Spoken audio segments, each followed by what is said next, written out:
ya chemistry inadili sana sana na carbon na oxygen. So carbon plus oxygen unapata water. Hiyo ni water.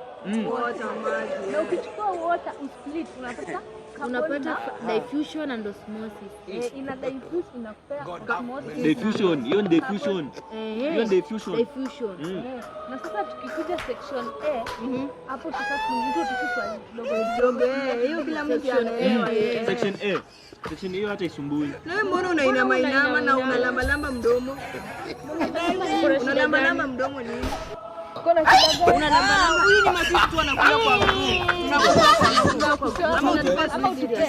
Tupe ama tukutoe kwa group. Tupe ama tukutoe. Ampa. Huko kwa group. Wewe ishia. Basi wana nitambaia. Huko.